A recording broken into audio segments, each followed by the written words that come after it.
Like, this is scary to me. Like, he got his email, right? And instead of actually writing a reply, the like dream response is you just click on it and the AI already knows everything about you. The AI already knows your schedule. So the AI will just answer. The AI is omniscient. Yo! Today, we will be looking at something that I think is very important. It is the biggest ever Android update. I am an Android girl, as you might know. My personal phone that I've been using for a year now is a folding Samsung phone. Before that, I have been using a Note the last like 5 years. I am an Android girl. This, according to him, is the biggest Android update in forever. So let's see what it has to say about this. Let's see if we can actually back this up.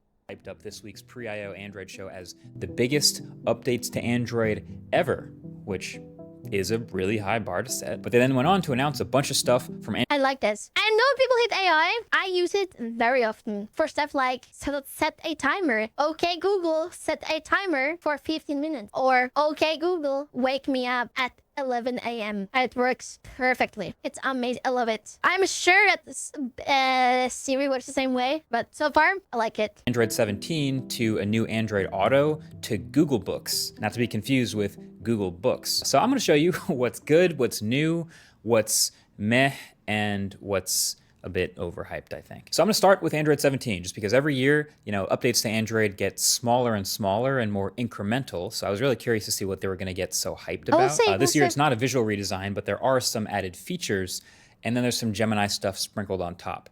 And spoiler alert, that's the stuff that they're so hyped about. That's the stuff that makes them say it's the biggest. I'm not gonna lie. The thing is, with Android, I already really like it. I like Android. Like, it does what I wanted to do. It gives me what I need. If they add some more like AI capabilities on top, I'm not against that. Update ever. I'll have some thoughts. We'll get to that. But a couple neat things in Android. The Gemini interface is redesigned to look a little different, a little sparklier, but also briefly very blurred around the edges before it sharpens up.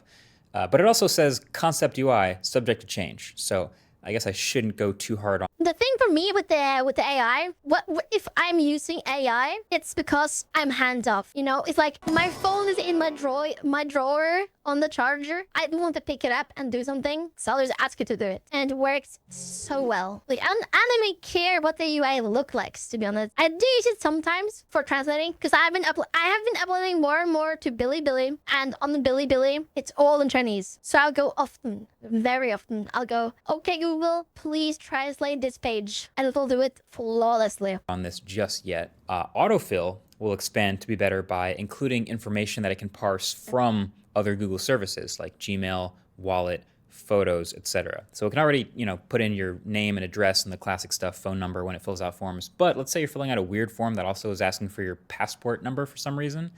Well, if you have a photo of your passport in Google Photos, it can actually pull that out and automatically paste it in there. That's so scary. Oh my god, so it will scan every single picture you ever do and log the info. Nah, that's so f***ed up. Nah, hold up. I'm against this. I hate this. If I take a picture on my phone and I learn like 4 years later that, hey, by the way, that picture, we used image geolocation and now we know everything about you and here's your passport ID. Hell no, what the f***? You're overreaching. Back down. To go to Photos, find the picture, and then go back and forth. So that's nice. And then there's also some new creator tools not nice. built No, directly it's horrible. into Android, No. like more image processing compatibility so that it matches what we see coming from iPhones, and cutting you out and letting you talk over. Wait, he just said that's nice. Like Google scanning every single image you ever take. Google scanning every single image you ever take for personal identifying information, just in case you have to fill in your bank card details one time, is insane. No, that's horrible. That's scary. Or whatever's on your screen, which is a super popular format that we've seen all over Instagram and TikTok. So you can do that now, built into Android. But then they also showed us this new Smart Enhance for photos and videos, I believe, that can, in their own words, I hate this. Reveal breathtaking detail and clarity that you didn't even know could be there. And then they showed a before and after going from this to this. And Jesus Christ, just What? no. This, it looks worse. I'm telling you, it looks worse. I know it's bright. They turned your into Madame Tussauds. What the hell? And people typically like a brighter image in a what the side by hell was side. And I know that? there's technically more detail That's so in the weird. shadows and probably in the highlights too. They But now turned her into you're Madame creating this like Tussauds. flat, featureless image without a hint of contrast or That's shadows or nasty. anything. It's just, No. it looks worse. This is exactly what I was talking about in literally my last Yeah, it video looks about worse. smartphone. Yeah, it looks worse. Like, look at the 24 and the 26. Like, it just looks, the 26 just looks worse. Like, it just looks like, turn up the brightness, turn up the brightness, turn up the brightness. And if it's too bright, use AI. Like, what the f? Like, look at the subscribe button. Do you see how much less clear it is? This is the 2026, by the way. Do you see how, like, less defined? It, like, looks, like, darker and less saturated. But if, like, compare his hand and the button, right? The hand is pretty similar. It's a little darker here, but the subscribe button is so much more like actually red and vibrant. Do you see that? That's crazy. Cameras and image processing. I'll link it below the like button. If you haven't already seen it, you can go watch it. This is what I'm talking about. But then there's this new feature. Yeah, there's this new digital well-being feature called Pause Point. And it's actually kind of interesting. So you know the digital well-being stuff, obviously you've probably heard of screen time. So if you've set a limit to how much you can use a certain app during a day, you hit that limit, it kicks you out unless you bypass it. But this is a bit of a different take on that. This is basically when you go to open one of those apps, it'll pause you for a second and ask you, like, is this really what you want to do?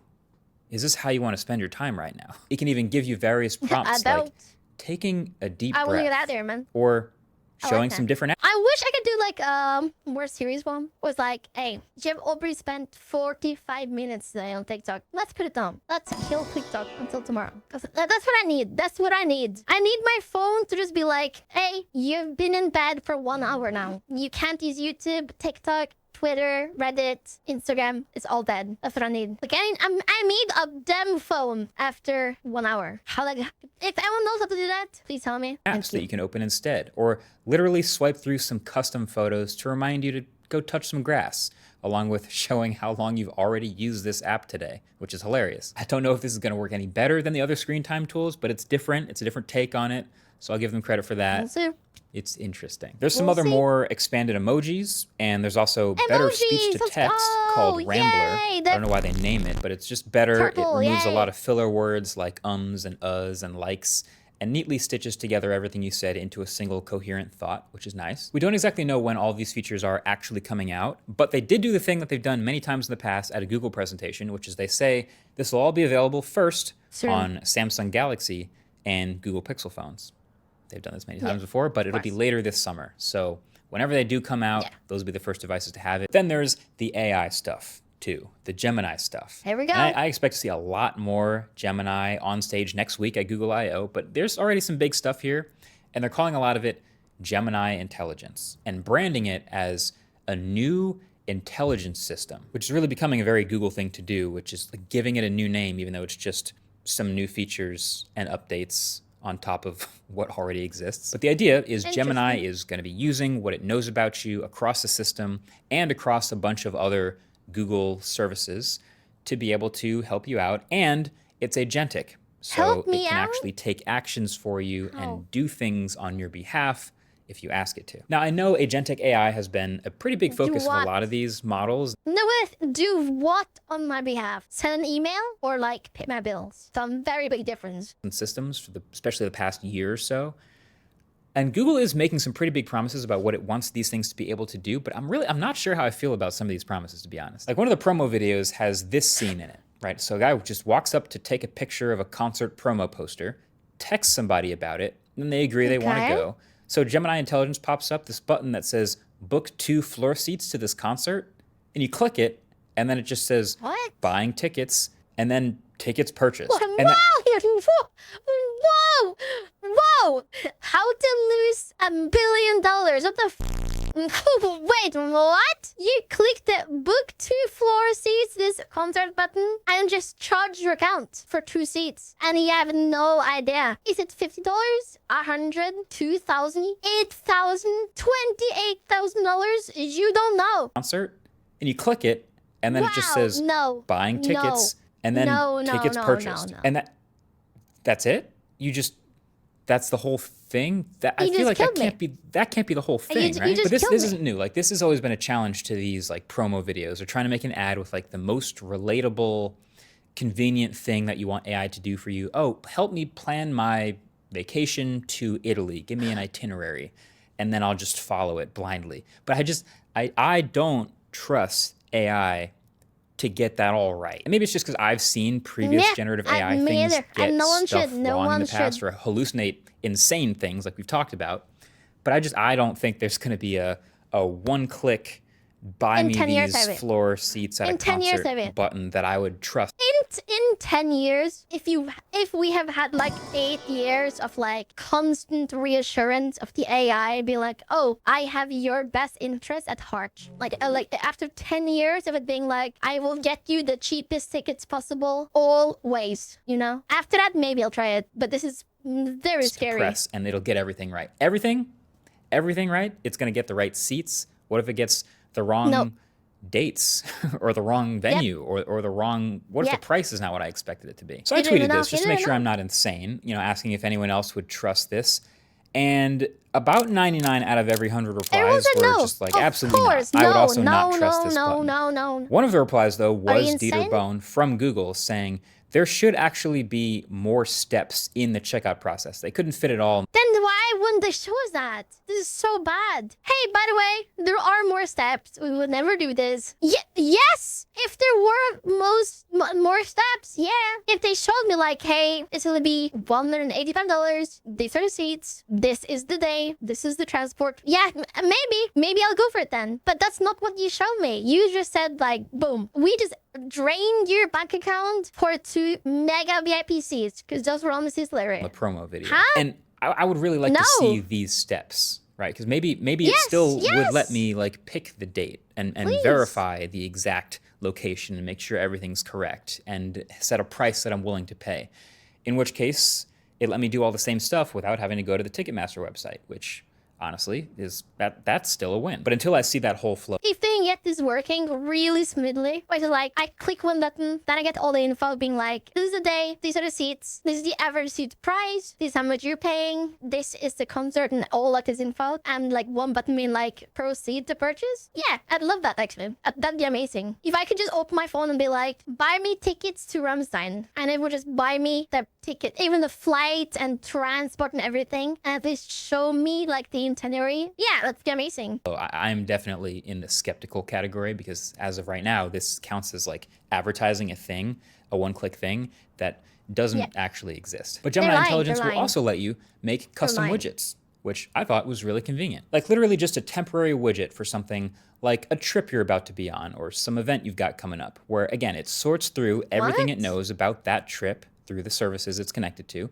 like the weather and the flight information. No. Basically, you choose exactly what you want to show up, and it makes a widget for you. And then when you're done, you can just get rid of it. And this specifically, I think, is one of the best strengths of Android. Not just like this one example, but the ability to do a lot of custom. Yeah, I mean, in theory, if that works, that's great. But if I do that ever, it will never work. I will bet my life savings this will not work in the next 4 years. Customization and do a ton of detailed personalization inside of something without knowing exactly how to do it. Like we've had this ability in Google Home before where there's a ton of, you know, most people just do like the one-click light bulb, you know, very simple stuff, but there's also tons of automations built in.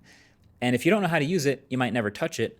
But if AI can let you, with natural language, just ask it to, hey, turn on the light and the AC when I get home, and do these 2 or 3 other settings and change all the stuff, and then it just builds the automation for you, that's a huge win. So this is another example of that. A custom widget, for even someone like me, would take quite a bit of time. Okay, find the right app, find the right customization settings, build exactly the way you want it to be. For someone like me. But if you could just ask... Making a custom widget is a ton of work. You're not a programmer. Relax, big boy. Ask it to build the widget for you, and it does it. That's a win. Now, Android Auto got a big update as well. The biggest one is probably just the visual overhaul. It looks a lot like a response to all those Apple Maps versus Google Maps comparisons we've been seeing for the last couple of years now, because it's now much more visually modern. Plus, it shows useful information too. Like there's building silhouettes, which can help. There's overpasses and even specific lane guidance, so you know which lane you're supposed to be in for an upcoming direction. And then there's all... Let's talk to this is Vtuber of Norway, since the biggest roads in Norway are 3 lanes and 99.9999999% of roads are 2 or 1 lane, we never have this problem. Also, the app drawer swipe over from the left side, or the widgets that live over to the right side, which again are fully customizable. So we love to see that. Plus all the Gemini intelligence features like making your own widget or magic queue, if it works, should still be here. So that's useful. And then maybe the most interesting feature, at least to me, was the ability to not only adapt to whatever screen is in your car, but then you can play full screen YouTube videos in HD on the screen of the car while you're parked. Which sounds insane, but if you're an electric car. So the thing is, this is just Android Auto catching up to. I hate to say this, but this is just Android Auto catching up to Tesla. The Tesla has had this for I think 6 years, so a bit later. They might sit there and charge for like 30-40 minutes, so that seems like a reasonable thing to This should have been a But thing then when you go to forever drive ago. away, the video smoothly slides over to disappear, not be distracting anymore, but it becomes automatically a background audio podcast. Yeah, which is it's nice. perfect. Yeah, I just don't know how the that phone is amazing. knows I love that. that you shifted into drive.